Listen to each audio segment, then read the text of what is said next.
का जिक्र है कि गांव के करीब वाक़या एक जंगल था।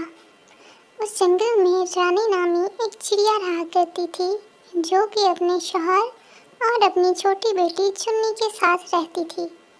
चुन्नी अभी बहुत छोटी थी, इसलिए चुन्नी को ठीक से उड़ना भी नहीं आता था।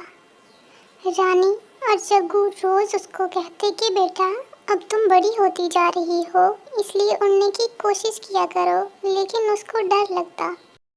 वो दोनों रोजाना चुन्नी को अपने साथ लेके जाते और उसको उड़ाने की कोशिश करते, लेकिन थोड़ी सी कोशिश करने के बाद चुन्नी थककर फिर से बैठ जाती। उसको बहुत डर लगता था ज़्यादा ऊंचा उड़ने से, इसलिए वो ज़्यादा ऊंची ना उड़ती और थोड़ा सा उड़ने के बाद फिर से बैठ जाया करती। ऐसे ही वक्त गुजरता गया और चुन्नी बड़ी हो गई, लेकिन उसकी ये आदत अभी तक ना गई थी कि वो ज़्यादा ऊंची ना उड़ सकती थी। उसको डर ही लगा रहता। ज़्यादा ऊपर उड़ने से उसके दिल की धड़कन तेज़ हो जाती और उसको लगता था कि अभी कहीं वो गिर ही ना जाए। अब तो जंगल के तमाम जानवर भी जान गए थे। मिट्ठू अंकल उसको समझाते रहते और हौसला देते कि खुद पे यकीन करना सीखो, हम लोग तो उड़ने के लिए ही बने हैं।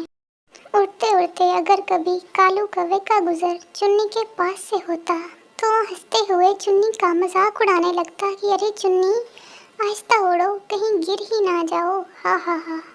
ऐसे ही एक दिन चुन्नी दरख्त के नीचे बैठी हुई थी तो उसके पास चील, कौवा और कबूतर भी आ गए। चील तंजिया बोली कि अरे चुन्नी, मैंने सुना है कि उड़ना तुम्हें बहुत अच्छे तरीके से आता है। ऐसे करते हैं कि तुम, कालू और कबूतर एक रेस लगा लो। ये सुनकर चुन्नी को बहुत गुस्सा आ गया था, इसलिए उसने गुस्से में ही उनका चैलेंज कबूल कर लिया और कहने लगी कि ठीक है, मुझे मंजूर है। तय ये पाया गया था कि गांव के आखिर में जो कुआं मौजूद है, उस तक सबसे पहले जो भी उड़कर पहुंचेगा वो ये रेस जीत जाएगा। फिर रेस का आगाज हुआ। चुन्नी, कालू और कबूतर तीनों जान लड़ाकर उड़ रहे थे। चुन्नी को अब कोई खौफ महसूस न हो रहा था, क्योंकि उसने ये रेस हर हाल में जीतनी थी।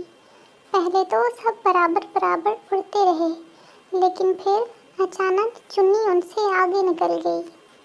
चुन्नी खूब जान लड़ाकर उड़ रही थी, साथ साथ मिट्ठू अंकल की बातें भी याद कर रही थी। आखिरकार चुन्नी वो रेस जीत ही गई और सबसे पहले कुएं पर पहुंची। थोड़ी देर गुजरने के बाद कबूतर और कालू भी आ गए। कबूतर चुन्नी की बहुत तारीफ कर रहा था कि तुम बहुत अच्छा उड़ी हो। कालू तो शर्मिंदगी के मारे कुछ बोल ही ना पाया। फिर चुन्नी भागी भागी गई मिट्ठू अंकल को भी बताने, तो मिट्ठू अंकल बोले कि क्यों चुन्नी, मैंने तुम्हें कहा था ना कि खुद पे यकीन रखो तो कोई काम भी मुश्किल नहीं। अब चुन्नी को जंगल में कोई भी ना चिढ़ाता था और चुन्नी भी अब बेफिक्र होकर उड़ा करती थी।